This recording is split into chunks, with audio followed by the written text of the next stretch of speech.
Finally यहाँ पे kaiju number 8 का सेकंड एपिसोड आ चुका है। एपिसोड की शुरुआत में यहाँ पे हमें फिर से हॉस्पिटल का सीन दिखाया जाता है, मतलब थोड़ा सा रिकैप दिखाया जाता है। अब जैसे कि आपको याद होगा, यहाँ पे काफका और इचिकावा दोनों के दोनों हॉस्पिटल में एडमिट थे और इधर काफका को ये रियलाइज होता है कि यार उसने शायद काफी बड़ी गलती कर दी है इतनी जल्दी गिव अप करके। उसे अपने डिफेंस ऑफिसर बनने के सपने को इतनी आसानी से छोड़ना नहीं चाहिए था। और तभी यहाँ पे एक काइजू आता है जो कि उसके मुंह के अंदर घुस जाता है और हमें दिखाया जाता है कि काफका खुद एक काइजू में ट्रांसफॉर्म हो चुका है। जिसके बाद यहाँ पे हमें काफी कमाल का इंट्रो सॉन्ग दिखाया जाता है। यार मतलब इसके जो ग्राफिक्स है, इसके जो एनिमेशन है, मैं सच में शॉक हो गया यार। मैं कुछ बोल नहीं सकता है, मेरे पास कुछ वर्ड्स ही नहीं है। एनीवे काफी अच्छा खासा इंट्रो बनाया है इन लोगों ने। यहाँ पे हमें काफका के बचपन का सीन दिखाया जाता है और जब ये लाइन काफका ने मीना को बोली थी कि मैं हमेशा तुम्हारे साथ रहूंगा तुम्हें प्रोटेक्ट करने के लिए, तो ये सुन के भाई मीना उसका काफी ज्यादा मजाक उड़ाती है। वो कहती है ऐसा लगता है कि तुम कुछ ज्यादा ही मांगास पड़ रहे हो। वो यहाँ पे बहुत बुरी तरह से हंसती है, जिस वजह से यहाँ पे काफका को काफी शर्म भी आती है। वो कहती है बस ये बात किसी को बताना मत, खास करके अपनी मॉम को, वरना वो पूरे मोहल्ले में गा देगी।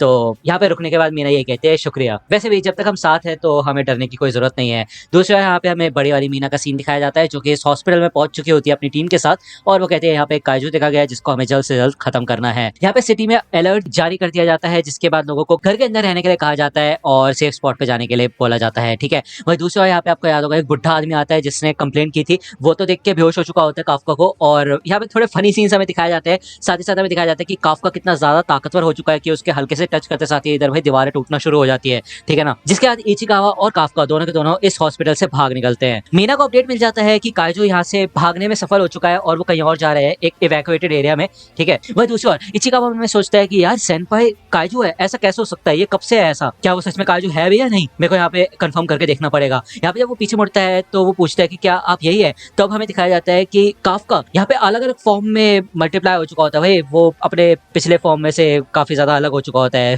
इचिकावा पूछते हैं कोई स्पेशल मोड है क्या तुम्हारा, जिसके थोड़ी देर बाद यहाँ पे काफका का जो काइजू होता है वो एक कौवे को भी खा लेता है भाई जिंदा। जिसके बाद इचिकावा ये सब देख के तो भाई हैरान ही हो जाता है। वो सोचता है भाई चल क्या रहा है यहाँ पे। थोड़ी देर बाद काफका अपने नॉर्मल काइजू फॉर्म में आ जाता है और ये दोनों यहाँ पे भाग रहे होते हैं, लेकिन काफका को वॉशरूम जाना होता है। इचिकावा से कहता है थोड़ी देर रुकने के लिए, लेकिन काफका कहता है यार मेरे को खुद समझ नहीं आ रहा, मैं वॉशरूम जाऊंगा कैसे, मैं करूंगा कहां से, समझ नहीं आ रहा मेरे को। लेकिन वैसे अब रोका नहीं जा रहा बिल्कुल भी। तभी यहाँ पे हमें दिखाया जाता है कि भाई उसकी निप्पल्स में से यहाँ पे टॉयलेट निकल रहा है। भाई क्या हो रहा है यहाँ पे। जिसके बाद ये देख के तो भाई काफका पूरी अपनी उम्मीद खो देता है। वो कहता है भाई अब मेरे को अपनी पत्नी के रूप में कोई स्वीकार नहीं करेगा, ये क्या भाई क्या चल रहा है मेरी बॉडी के साथ, मेरे को तो यहीं पे मर जाना चाहिए। यहाँ पे काफका को एक बात रियलाइज होती है कि अब क्योंकि वो एक काइजू बन चुका है तो शायद अब वो कभी भी जिंदगी में डिफेंस फोर्स को ज्वाइन नहीं कर पाएगा। जिसके बाद वो थोड़ा सीरियस हो जाता है। ओके, अभी तो उसने डिसाइड किया था कि वो गिव अप नहीं करेगा, फिर से अपने ड्रीम को फॉलो करेगा, लेकिन अब ऐसा हो गया है, अब वो क्या करेगा इस बॉडी के साथ। तो इचिकावा यहाँ पे काफका को एक नो एंट्री जोन में जाने के लिए कहता है जहाँ पे वो सेफ रह सकते हैं। लेकिन तभी यहाँ पे काफका को एक सेंसेशन होती है, उसे ऐसा लगता है जमीन के नीचे से कुछ आ रहा है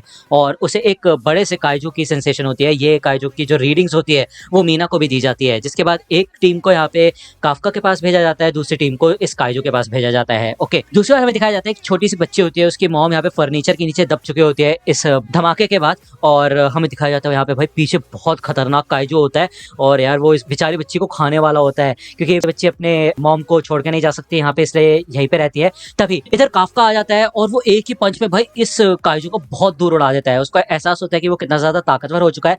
वो यहाँ पे इस बच्ची के पास आता है, लेकिन ये बच्ची उसको देख के भी बहुत ज्यादा डरने लग जाती है। इचिकावा भी यहाँ पे पहुंच जाता है और काफका मदद करता है इस फर्नीचर को हटाने में। इचिकावा कहता है बेटा चिंता मत करो, तुम्हारी मॉम बस बेहोश हो गई है, अभी वो बिल्कुल ठीक हो जाएगी। ओके, ये काइजू यहाँ पे फिर से आ जाता है और काफका कहता है कि इचिकावा इन लोगों को यहाँ से लेके जाओ। ठीक है, इसको मैं एक मुक्का मार के देखना चाहता हूँ, जितनी जोर से हो सके उतनी जोर से। और भाई यहाँ पे काफका काफी तगड़ा मुक्का मारता है और एक ही पंच के अंदर ही इतना बड़ा काइजू फट जाता है भाई, पूरा खून की बारिश हो जाती है इधर। ठीक है, काफी खतरनाक सीन होता है ये। हमें दिखाया जाता है कि काफका कितना ज्यादा ताकतवर हो चुका है। भले ये बच्ची अभी भी काफका से डर रही होती है, लेकिन ऑब्वियसली बात है यहाँ पे डिफेंस फोर्स किसी भी वक्त पे पहुंचती होगी तो काफका इन लोगों को यहाँ से निकलने के लिए कहता है और इधर से चला जाता है। जाने से पहले वो बच्ची कहती है mister kaiju thank you so much. तो भले इसको डर लग रहा होता है, ये सुन के काफका को काफी ज्यादा बेहतर महसूस होता है। उसको याद आता है कि मीना ने भी उसको थैंक यू बोला था और उसको एक सीन सा दिखाया जाता है, मतलब हमें एक सीन दिखाया जाता है जहाँ पे मीना है और साथ में शायद काफका है। ये दोनों के दोनों एक अच्छे खासे डिफेंस ऑफिसर बन चुके हैं। काफका कहता है कि इचिकावा मैं हार तो नहीं मानने वाला, मुझे जाना होगा और उसका साथ देना होगा, यानी कि मीना का। और वो फाइनली अपने खुद के फॉर्म में आ पाता है यहाँ पे। इसका मतलब ये है कि काफका अपने इस फॉर्म को, काइजू वाली फॉर्म को अपने हिसाब से कंट्रोल कर सकता है, बिल्कुल जैसे टाइटन शिफ्टर्स करते हैं। ठीक है, मीना की टीम यहाँ पे इस स्पॉट पे पहुंच चुकी होती है और ये लोग देखते हैं कि इधर ये काइजू पहले से ही डिस्ट्रॉय हो चुका है, इसके चिथड़े उड़ चुके हैं और इनको समझ नहीं आता कि यहाँ पे हुआ क्या, ऐसा कैसे हुआ है। यहाँ पे मीना उस बच्ची के पास आती है और वो उससे पूछती है कि क्या तुम उस काइजू के बारे में कुछ बता सकती सकती हो। तो यार उस काइजू के बारे में सोचते साथ ये बच्ची काफी ज्यादा डरने लग जाती है। तो उसको ऐसा देख के मीना कहती है चिंता मत करो, मैं इस दुनिया में से सारे के सारे काइजूस को खत्म कर दूंगी। तो वो बच्ची कहती है कि लेकिन प्लीज आप अच्छे काइजू को कुछ मत करना, क्या आप प्रॉमिस कर सकते हो? तो ये सुन के मीना शॉक हो जाती है। वो बच्ची बताती है कि उस काइजू ने मेरी मॉम की जान बचाई। इस इंसिडेंट के बाद यहाँ पे चश्मदीद गवाहों ने जो बताया था उस काइजू के बारे में जो कि इंसान की तरह दिखता है, उसको नाम दिया जाता है काइजू नंबर 8 और डिफेंस फोर्स लगातार उसको ढूंढ रही होती है। इचिकावा का ध्यान होता है इस चीज पे और वो कहता है कि यार ये चीजें तो काफी हाथ से आगे निकल रही है।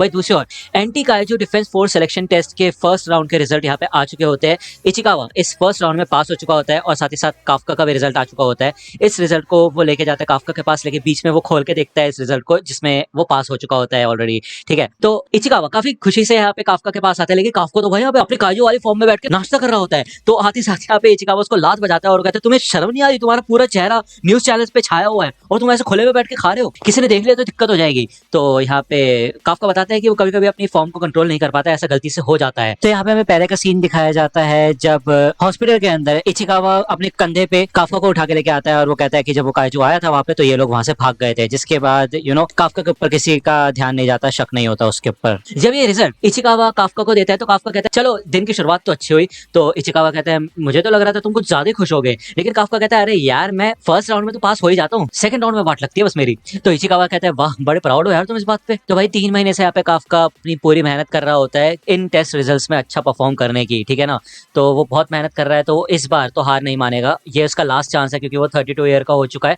तो यार अब उसे इस बार तो फाइनल एग्जाम्स क्लियर करने ही होंगे। ओके, यहाँ पे इन लोगों के सेकंड राउंड के टेस्ट डे आ चुका होता है जहाँ पे इनका टेस्ट होने वाला है। तो ये इधर जब आते हैं तो ये फैसिलिटी काफी ज्यादा बड़ी होती है। यहाँ पे कुछ एप्लीकेंट्स भी आते हैं जो कि हमें दिखाए जाते हैं। इनमें से एक एप्लीकेंट होती है ये लड़की गोल्डन बालों वाली, काफी क्यूट लग रही होती है और बिल्कुल जुजुत्सु काइसेन इनके मोमो निशिमिया जैसी लग रही होती है।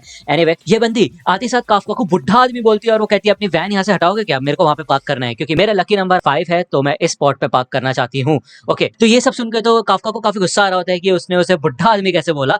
तो वो बच्ची कहती है कि ठीक है फिर मैं खुद ही हटा देती हूँ इस व्हीकल को, तो तुम साइड हो जाओ। उसने यहाँ पे काफी कमाल का सूट पहन रखा होता है और इसके अंदर भाई अलग ही पावर्स होती है। वो एक ही हाथ में उठाती है इस वैन को, उठा के फेंक देती है भाई। और काफका कहता है यार ये मेरी कंपनी की कार थी, कर क्या रही हो तुम? तो इचिकावा पूछते है कि तुम हो कौन? तो लड़की बताती है एग्जामी नंबर 2016 किकोरू शिनोमिया। तो भाई इस बंदी का नाम है किकोरू और इसकी हॉबी होती है काइजू का मर्डर करना, ठीक है ना, मतलब ये सही है।